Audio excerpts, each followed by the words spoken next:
안녕하세요. 토요미스테리 서율입니다. 홍콩 카오룽반도 북서쪽에 위치한 몽코. 그날도 50대 남성 진 씨는 환경미화원으로 묵묵하게 일하고 있었습니다. 그는 지난 20년 동안 하루도 쉬지 않았고요. 그날도 역시 새벽에 일어나서 묵묵하게 거리를 청소하고 있었죠. 그러던 지난 2014년 12월 9일 아침이었습니다. 진 씨는 포란가이 쓰레기 수거장에서 새벽에 모아온 쓰레기들을 분류하던 중이었어요. 그런데 이때 키가 좀 작고 왜소한 체격의 한 30대 중반 정도 되는 남성이 오더니 주변을 두리번거리다가 진 씨에게 말을 거는 거예요. 안녕하세요. 제가 근처 호텔에 묵고 있는데요. 버려야 될 게 좀 많아가지고 좀 무겁더라고요. 괜찮으시면 쓰시는 소수레를 좀 빌릴 수 있을까요? 제가 돈도 지불하겠습니다. 진 씨는 선뜻 손수레를 내어주기로 했습니다. 그게 훔쳐갈 만한 물건도 아니었고요. 또 남자의 태도도 공손해서 별 문제가 되지 않을 것이다 라고 생각했던 거였죠. 그리고 약 15분 후에 남성이 다시 모습을 드러냈습니다. 손수레 위에 아주 큼지막한 가방이 하나 올려져 있는데 빨강색, 파랑색, 흰색이 교차된 대형 나일론 가방이었어요. 한눈에도 굉장히 묵직해 보였죠. 곧이어서 남성은 쓰레기통 앞에 수레를 놓고요. 가방을 들어보려고 하는데 이게 어지간히 무거워야죠. 영 쉽지가 않더라고요. 결국 보다 못한 진 씨가 나서서 함께 가방 양 끝을 잡고 들어 올리게 됩니다. 와, 근데 이게 실제로 들어보니까 진 씨가 생각한 것보다도 더 무거운 거예요. 그래서 진 씨가 아니 이게 무슨 물건인데 이렇게 무겁대요? 라고 묻자 남성은 잡동사니가 좀 많아서 그런 것 같아요. 라고 가볍게 대답을 했습니다. 그런데 순간 진 씨가 이상한 위화감이 드는 거예요. 문득 그 손에 느껴지는 가방의 무게가 묘하게 사람 한 명 정도를 드는 느낌이었달까? 게다가 이 손끝에서 물컹한 감촉까지 느껴지고요. 또 가방에서는 은은하게 악취까지 풍기는 듯 했습니다. 아니야, 내가 너무 과하게 생각하는 거겠지. 에이, 아니거야. 자, 낑낑대던 두 사람 대형 가방을 드디어 쓰레기통으로 옮겼고요. 남성은 감사 인사를 진 씨에게 건넨 후에 빠르게 사라지는데요. 이 와중에 진 씨가 영 가방이 신경이 쓰였습니다.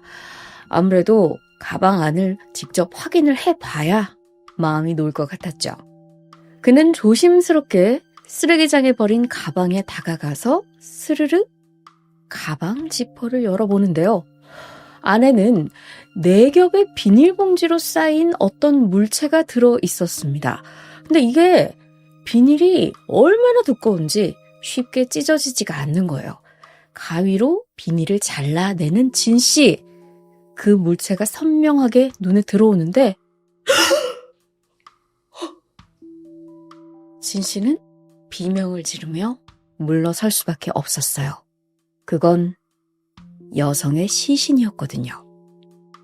마치 태아처럼 몸을 구부린 채 죽어있는 여성의 시신. 진 씨는 벌벌 떨면서 신고 전화를 걸었습니다. 아침 9시 신속하게 경찰이 현장에 도착을 했는데요.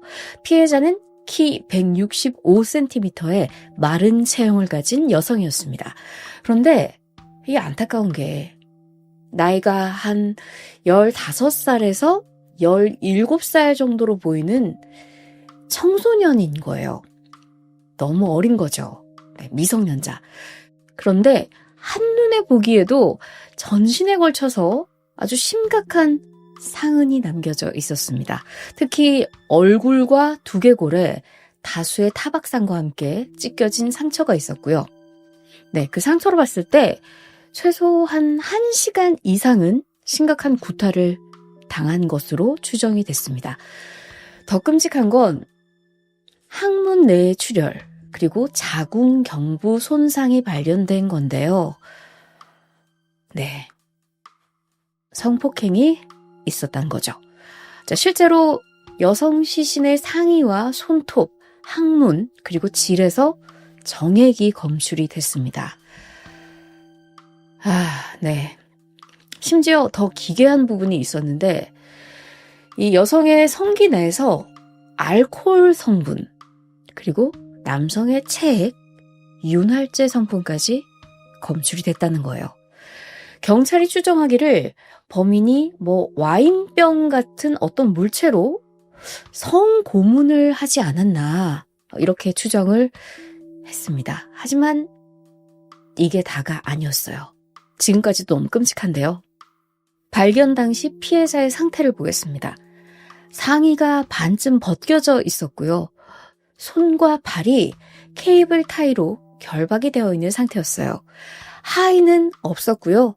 대신 허리 아래쪽이 투명한 랩으로 감싸져 있었죠. 얼굴에는 검은 비닐과 테이프가 감겨 있고요. 목에도 나일론 줄이 아주 칭칭 묶여 있었습니다. 나중에 부검을 통해 폐에서 비닐 조각이 발견이 됐는데요.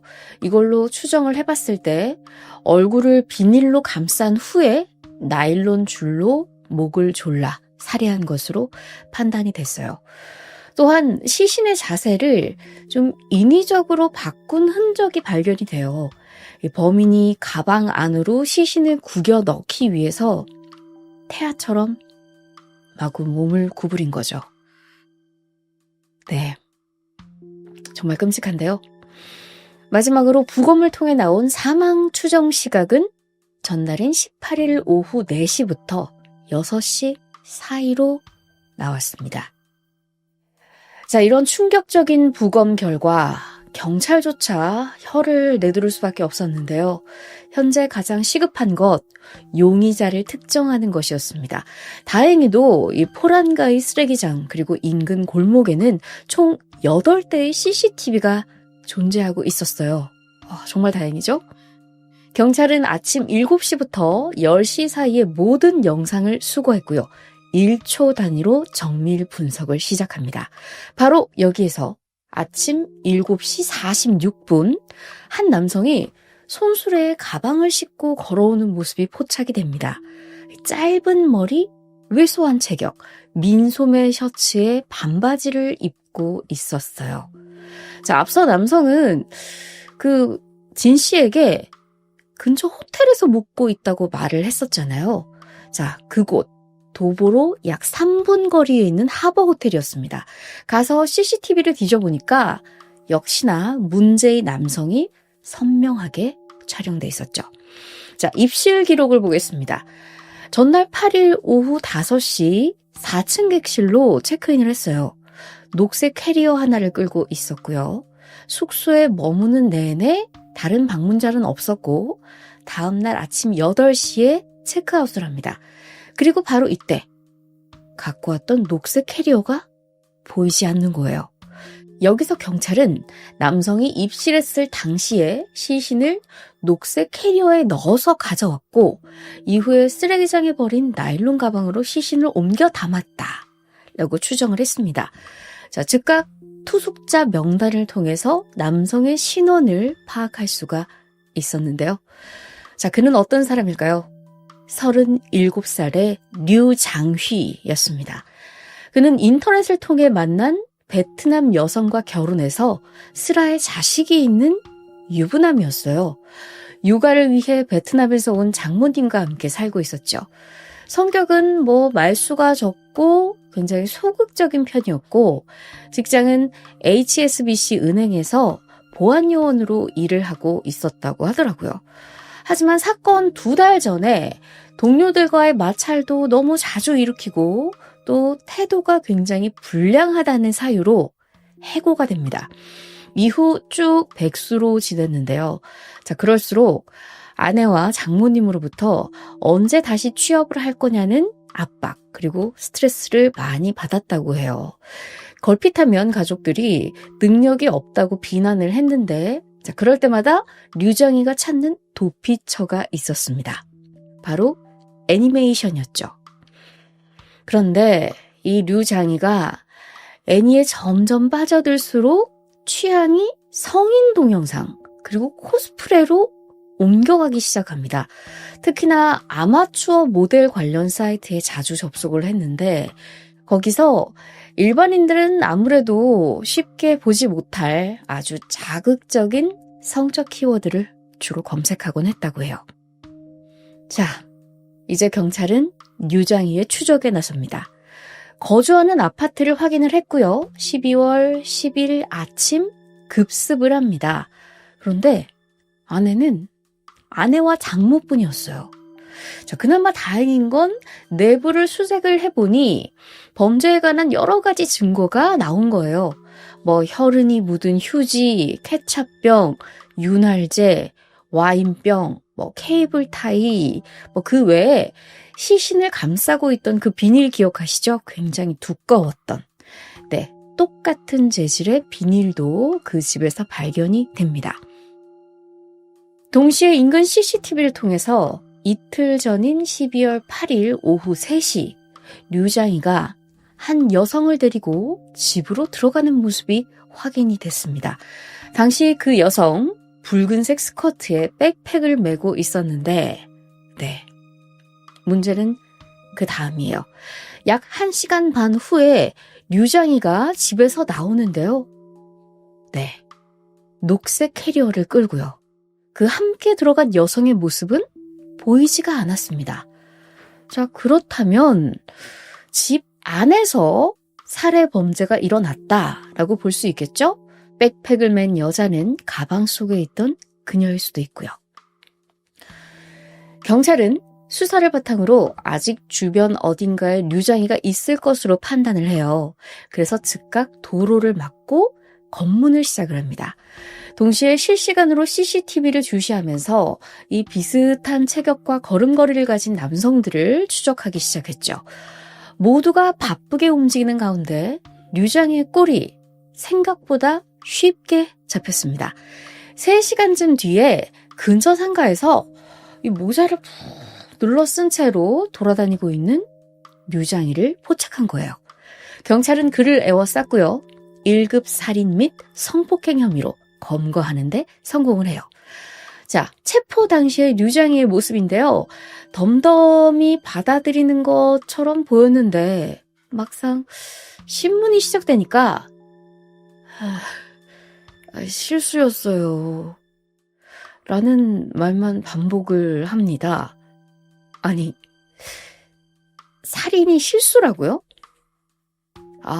이 피해자 몸에 남은 흔적이나 뭐 그런 것만 봐더라도 과실이나 뭐 실수로는 절대로 보이지 않고 엄청난 폭행들이 있었던데 그게 실수라고요? 네, 경찰 또한 굉장히 황당해했습니다. 그리고 지금껏 수집해온 CCTV 그리고 부검서를 하나하나 제시하면서 그를 압박하기 시작했죠. 그랬더니 결국 류장희 신문 6시간 만에 범행을 실토합니다. 그런데 자, 여기서부터 뒷목 잡을 준비하세요. 변명이 너무나 황당합니다. 제가 진짜로 그런 사람이 아닌데요. 악마가 시켰어요. 막 그 옛날에 학교에서 왕따 당한 트라우마가 떠올랐던 것 같아요. 형사님, 제가 진짜로 나쁜 사람이 아니에요. 제가 연기하면서도 정말 한 대 때려버리고 싶은 그런 말도 안 되는 얘기 같은데. 자, 사건 전말에 앞서서 여러분, 우리 피해자가 누군지도 한번 알아볼게요. 그녀는 꽃다운 15살의 곽혜명 양이었고요. 알고 보니까 SNS에서 이 코스프레를 하던 인기 인플루언서였습니다. 그녀는 중국인 아버지와 태국인 어머니 사이에서 태어나서 남들보단 좀 더 이국적이고 아주 예쁜 외모를 가졌대요. 특히나 애니메이션 캐릭터처럼 크고 동그란 눈망울이 정말 인상적인 소녀였죠.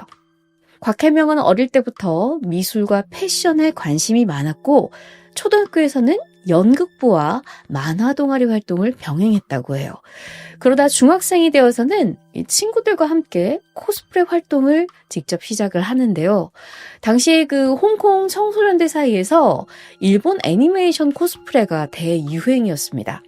곽혜명은 직접 의상을 제작하기도 하고 포즈를 연구하기도 하면서 SNS에 사진을 올리기 시작하는데요. 이게 반응이 생각보다 굉장히 뜨거운 거예요.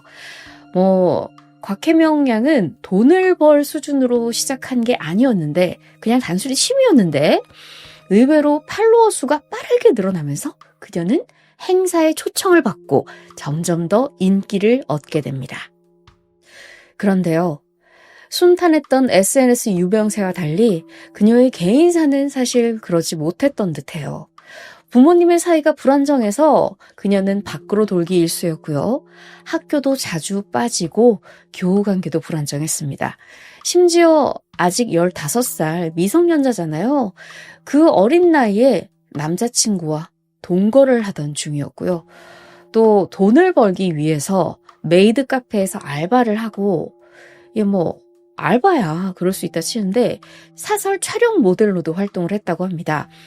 사실 개인 촬영을 위한 모델은 광고나 패션 업계에서 일하는 모델이랑은 조금 의미가 다른데요.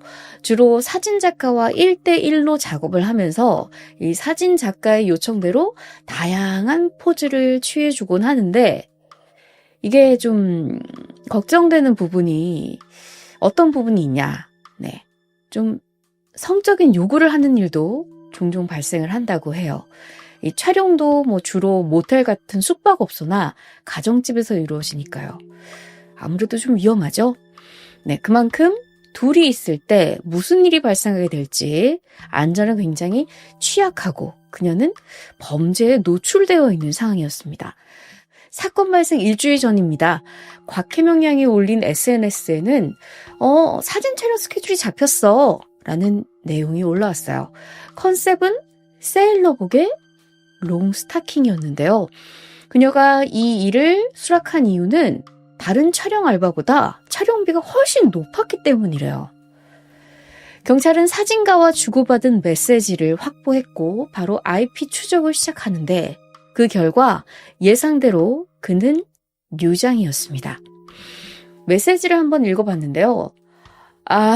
저는 취미로 사진을 찍는 사진사입니다. 코스프레를 하고 밖에서 촬영을 하면 너무 이목이 끌려서 힘들어요. 그래서 제가 집에 스튜디오를 마련했습니다.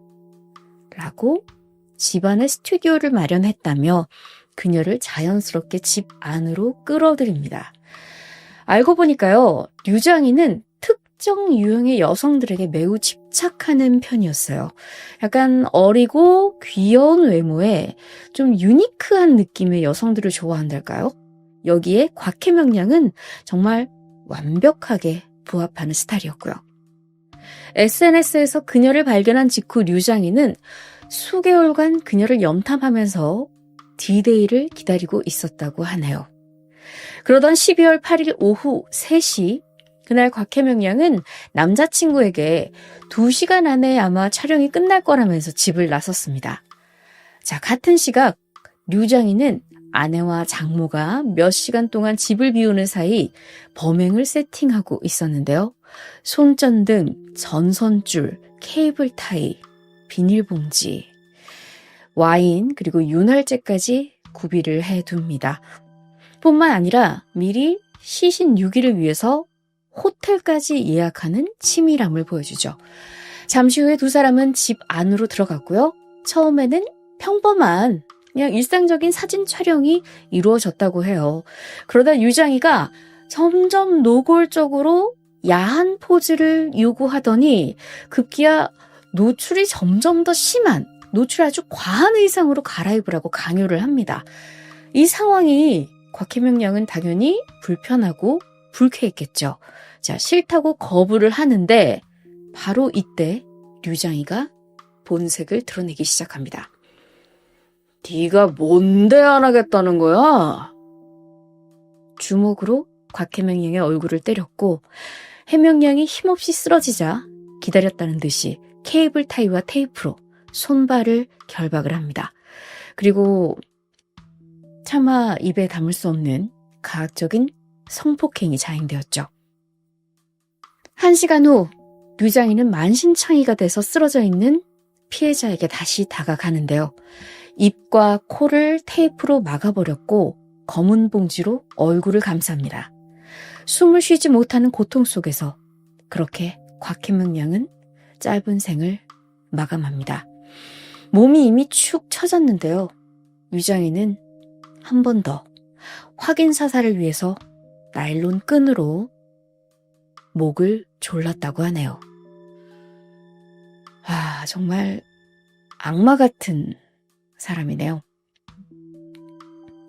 이후에 그는 녹색 캐리어에 시신을 넣고 택시를 타고 하버 호텔로 이동을 합니다. 그리고 너무나 끔찍한 일인데요. 호텔 안에서 한 차례 더 성폭행이 있었다고 합니다. 네, 해명에게 시신에 욕을 보인 거죠.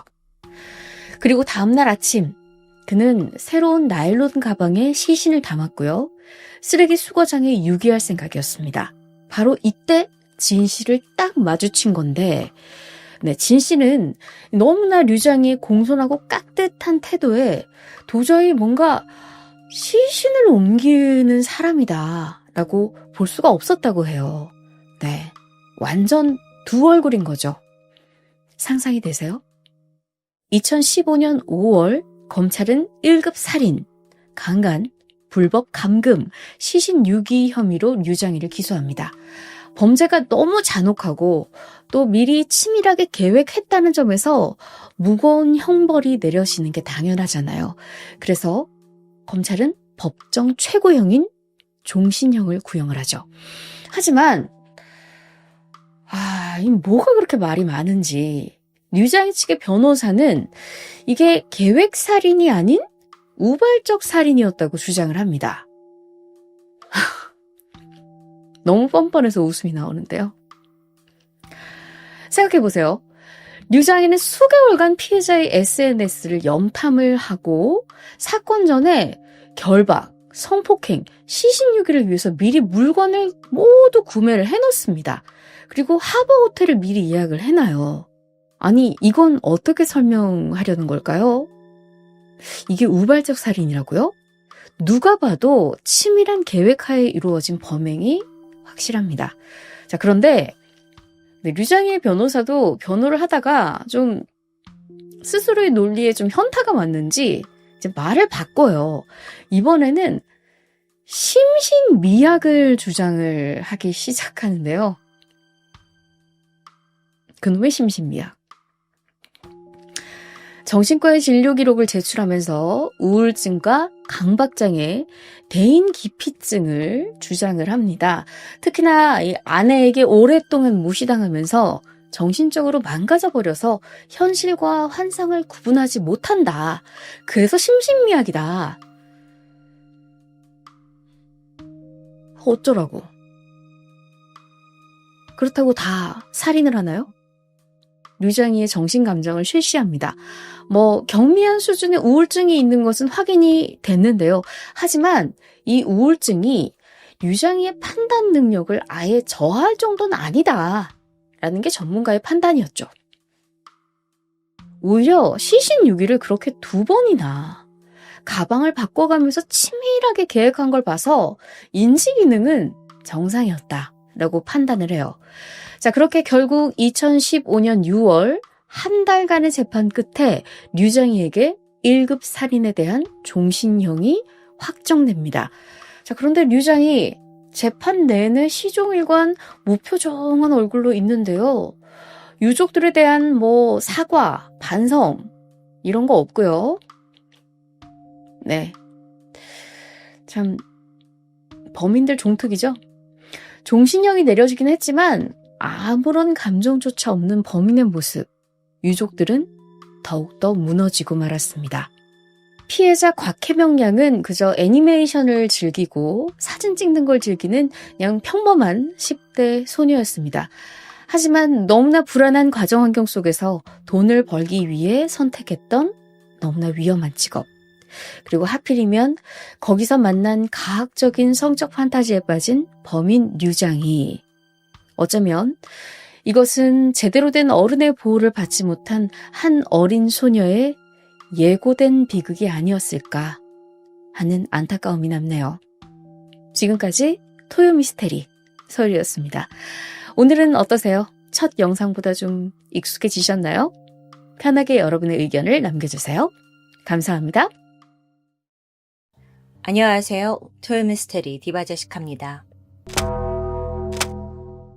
한국인들에게 인기가 많은 여행지 마카오. 화려한 호텔에 카지노까지 볼거리가 풍부하죠. 그런데 지금과 달리 1990년대 말 그 당시의 마카오는 그야말로 무법지대였습니다. 이때만 해도 포르투갈의 식민지였는데 나라 안팎이 매우 불안정했어요. 그러면서 도박, 마약, 매춘 같은 불법 행위들이 성행했죠. 게다가 이 시기 마카오에서는 아주 끔찍한 살인 사건들이 연이어 벌어졌는데요. 과거 토미에서 다뤘던 일명 팔선반점 인육 사건 기억하시나요?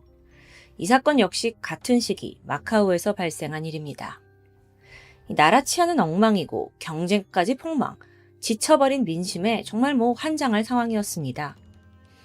오늘 사건은 그 시대적 배경 속에서 일명 찢긴 닭고기라는 별칭이 붙은 사건이에요. 이름만 들어도 섬뜩하죠. 과연 무슨 일이 벌어졌던 걸까요? 비극이 시작된 장소는 마카오의 항구 근처에 위치한 프레지던트 호텔입니다. 1997년 6월 18일 이날 호텔에는 이상하게도 아침부터 수많은 고객들의 컴플레인이 밀려 들어왔습니다.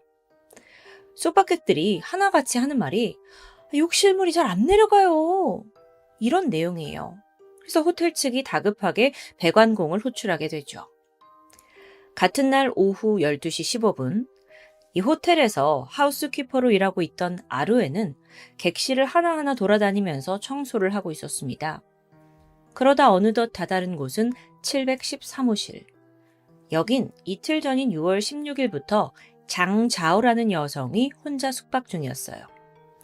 톡톡 들어가도 될까요? 아르웬이 문을 두드리면서 정중하게 물었죠. 그런데 객실 안에서 대답이 없습니다. 손님이 나갔을 수도 있잖아요. 그래서 그녀는 익숙하게 마스터키를 이용해 문을 열게 되죠. 근데 방 안에 들어선 순간 아주 비릿하고 역겨운 냄새가 코를 찌릅니다. 보니까 객실이 암막 커튼이 다 쳐져 있어가지고 아주 컴컴했어요. 그러니까 어두운 탓에 앞이 잘 보이진 않았죠. 근데 확실히 이게 일반적인 냄새가 아니다라는 건 확실했는데요. 아르웨는 곧장 이 객실의 조명을 켰습니다. 그리고 순간 눈에 들어온 건 검붉게 얼룩진 침대 이불과 바닥. 양이 보통이 아닙니다. 아르웨는 불길한 기분을 느끼면서 이불을 걷어내게 돼요. 그러자 안에서 드러난 건 채 마르지 않은 선홍빛의 혈흔과 살점 조각들이었습니다. 아르웬이 비명 질렀고 이거 더 이상 자기가 건드리면 안 될 거다라고 생각을 하고 바로 곧장 호텔 총책임자를 호출했죠. 잠시 후 매니저 첸 씨가 달려왔습니다. 두 사람이 일단 이 객실 곳곳을 살펴봤어요. 그러다 화장실 문을 열었는데 아르웬은 참다 못해 그냥 구토를 해버렸죠. 욕실 바닥은 온통 시뻘건 피로 뒤덮여서 흥건했어요. 근데 여기서 문제는 이 바닥에 마치 고기 조각 같은 살점들이 여기저기 널브러져 있다는 점이었죠. 누군가 피를 닦으려고 했는지 목욕용 타올 2장과 작은 타올, 이것도 다 피에 흠뻑 적셔져서 바닥에 버려져 있었고요. 아르웨는 그냥 눈을 가렸습니다. 그리고 간신히 정신을 차린 매니저가 곧장 경찰에 신고를 접수합니다. 현장에 온 경찰들이 조사를 시작하는데 그날 아침에 객실들의 배관이 막혀있던 이유가 여기서 드러나요. 범인이 시신을 잘게 해체해서 살점들을 변기에 넣고 다 물을 내린 거죠. 당연히 큰 덩어리들은 변기를 제대로 통과할 수가 없었고요. 이로 인해 연결된 주변 객실 하수구까지 꽉 막힌 상황입니다. 자, 그렇다면 죽은 이는 누구일까요? 방에 숙박하던 여성? 혹시나 그녀가 범인일 수도 있죠? 일단 경찰은 신원을 정확하게 밝히기 위해 전문 배관업자들을 불렀습니다. 그리고 초소형 카메라가 달린 내시경을 먼저 하수구 안에 집어넣었어요. 이 배관 안에 지금 살점들이 있는 거니까요. 그렇게 해서 배관 중간중간에 끼어있는 그 시신 조각들을 일단 회수하게 돼요.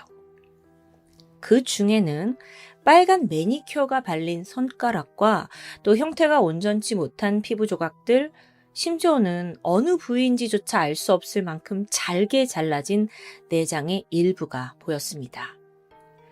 범인이 얼마나 심혈을 기울여서 이 시신을 해체했는지 조각들이 각각 3cm, 5cm 정도 크기로 매우 작아요. 그리고 대부분 날카로운 칼날로 잘린 듯 보였죠. 다만 그중 일부는 마치 손으로 잡아 찢은 것처럼 절단면이 거칠었습니다. 바로 이 점 때문에 마카오 현지에서는 이 사건을 찢긴 닭고기 사건이라고 부른 거고요. 그렇게 밝혀진 피해자는 713호에 투숙했던 여성 장자오로 추정됐습니다. 근데 추정이요. 워낙 시신이 갈기갈기 찢겨 있었고 또 신원을 특정할 수 있는 중요 부위가 발견되지 않았어요. 그래서 경찰은 희생자를 단정 지을 순 없었죠. 그나마 하수구에서 나온 그 빨간 매니큐어 칠해진 손가락이 있었잖아요. 그게 중요한 단서였는데요. 호텔 직원들한테 물어보니까 이 장자오라는 여성이 손에 빨간 매니큐어를 바른 것 같다라는 부분을 확인했어요. 자, 그런데 경찰이 이렇게 직원들을 탐문하던 중에 오히려 새로운 사실이 또 드러납니다. 투숙객이 여성 혼자가 아니었다는 점이에요.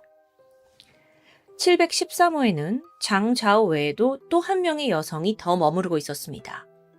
그녀의 이름은 송웬. 장자오가 긴 머리에 좀 통통한 체형이었는데 그에 반해 송웬은 머리가 짧고 마른 체형이었습니다. 두 사람 외형이 많이 다르다 보니까 직원들은 또렷하게 기억을 하고 있었고요. 경찰은 두 사람을 마지막으로 언제 봤는지 그 목격한 시점을 묻기 시작했어요. 그러자 이때 아르웬이 기억을 떠올렸죠. 이 시신이 발견되기 하루 전날 정오쯤이었나? 그때도 아르웬이 이 방에 청소를 하려고 들어갔는데 두 사람이 침대에 앉아서 막 수다를 떨고 있던 걸 봤다고 말합니다. 근데 그걸 마지막으로 저녁 시간 이후에 이들을 본 사람은 아무도 없었죠. 자, 이 방에 머무르던 두 명의 여성, 그리고 빨간 매니큐어가 발린 장자오의 손가락. 그렇다면 장자오를 이렇게 끔찍하게 살해한 건 송웬인 걸까요? 근데 송웬은 지금 어디에 있죠? 이런저런 추정이 오가는 와중에 며칠 후 호텔 인근에 있는 한 건설 현장에서 장자오와 송웬의 머리 부위가 발견됩니다. 송웬 또한 피해자였던 거예요. 그런데 추가적으로 호텔 직원 그 아르웬이 또 다른 중요한 사실을 기억해내게 돼요. 그날 두 여성이 나눴던 대화 내용이 이제야 기억이 난 겁니다. 이 둘 중 한 사람이 이렇게 말했죠. 이제 우리 샤오송한테 돈만 받으면 돼. 그럼 이 지긋지긋한 이것도 다 끝이야. 자, 이 대화 속에서 등장한 새로운 인물 샤오송. 경찰은 지금 이 죽은 피해자들의 자세한 인적 사항을 파악하는 동시에 샤오송이라는 인물을 추적하는 데도 주력합니다. 그렇게 수사를 해본 결과 장자오와 송웬이 어떤 사람인지 밝혀집니다. 중국에서 건너온 성매매 여성들이었어요. 추가로 좀 설명을 하자면 사실 중화권에서는 이 성매매 산업에 있는 여성들을 은어로 닭이라고 칭한다고 합니다. 그 이유는 그녀들의 모습이 마치 삶의 의지를 다 잃고 닭장 안에 있는 것처럼 보이기 때문이겠죠. 이 사건이 찢긴 닭고기 사건이 된 또 다른 이유가 여기 있는 거예요. 인간이 이렇게 비유된다는 건 좀 씁쓸하죠. 한편 장자오와 송해는 하루 평균 2명에서 3명가량의 손님을 접대하고 있었습니다. 그런데 이때 필요한 의상, 메이크업 비용, 그리고 또 일하는 동안 머무는 숙소의 식대까지의 모든 비용은요, 고스란히 포주에게 빚으로 쌓여요. 어떤 시스템인지 이해되시죠? 그리고 여기서 이들의 포주는 당시 마카오의 모든 권력을 쥐고 있던 사마페였습니다. 사마페, 토미에서 한번 언급한 적이 있는데 중화권에서 활동하는 거대한 범죄 조직이죠. 중국에서 시작돼서 1960년대 홍콩과 대만 또 미국 등지로 뿔뿔이 흩어져서 세력을 키웠어요. 그리고 1990년대 그중 일부는 마카오로 와서 카지노를 중심으로 사업을 확장했죠. 그 결과 마카오의 검은 돈은 물론이고 성매매 시장까지 모두 그들의 손아귀에 있었던 겁니다. 특히나 이들은 성매매 여성들을 상대로 노예 계약을 했어요. 계약서라는 걸 쓰긴 했는데 이런 문구가 적혀 있었죠. 고용된 기간 번 돈은 마지막 업무를 다 마친 뒤 쌓여있던 빚을 제외하고 한꺼번에 지급하겠다. 참 이게 명확한 시스템이죠. 그러니까 매번 돈을 주면 여성들이 이 돈을 들고 도망갈까봐 이렇게 방식을 택한 겁니다. 근데 동시에 사마페는 이렇게 꼬박꼬박 모인 돈으로 고리대금이나 도박장 운영 같은 다양한 사업을 펼치는 데 썼고요. 자, 그런데 결론적으로 피해자 장자오와 송해는 약속돼 있던 고용 기간을 모두 마친 상황이었습니다. 그러니까 사마페에 진 빚도 다 해결했고요. 이제 마지막으로 여태 일했던 돈만 지급받으면 중국으로 돌아갈 수 있는 상황이에요. 그래서 그 지긋지긋한 시간 다 끝내고 마침내 고향에 가기 전에 그 프레지던트 호텔에 투숙했던 거죠. 이 두 여성이. 근데 어쩌다가 이렇게 찢긴 실신으로 발견된 걸까요? 사건의 열쇠는 전날 여성들이 대화 속에서 언급했던 그 이름, 샤오송이 쥐고 있었습니다. 예상하셨겠지만 그의 정체는 다름 아닌 사마페의 말단 직원입니다. 샤오송이 원래 중국의 길림성 출신인데 마카오로 넘어왔어요. 그리고 여기서 개인적으로 매춘 시설을 운영하게 돼요. 근데 경찰 단속에 걸린 거예요. 가게 문 닫았죠? 아, 이제 뭐 먹고 살지? 싶었던 차에 아예 사마페에 들어가서 말단이긴 하지만 그래도 자기가 여태 매춘 사업을 했으니까 성매매 여성들을 내가 관리해보겠다 하고 직책을 맡게 된 겁니다. 장자오와 송엔 또한 샤오송이 관리하는 여성들 중 한 명이었고요. 피해자 2명은 원래 샤오송을 만나서 그간 모아둔 돈을 받기로 되어 있었어요. 그 장소가 프레지던트 호텔이고요. 그런데 여기서 문제는 샤오송이었죠. 수년간 맡아주겠다던 그 돈을 이미 다 써버린 겁니다.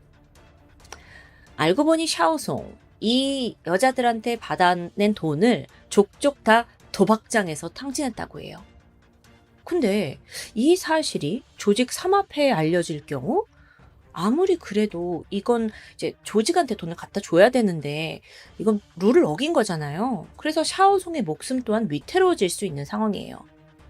줄 돈은 없고 이게 알려지면 다 죽고 그럼 어떻게 해야 할까요? 그는 결국 자신의 죄를 덮기 위해 장자오와 송엔을 살해하기로 결심한 거죠. 사건 당일 샤오송은 두 사람이 머물고 있는 호텔 713호를 찾았습니다. 그리고 막 먼저 너스레를 떨어요. 아, 니네들 이제 고향 가는 거야? 우리 다시 그럼 못 보겠다. 야, 너무 아쉬운데 그럼 우리 마지막으로 한번 제대로 즐겨볼까?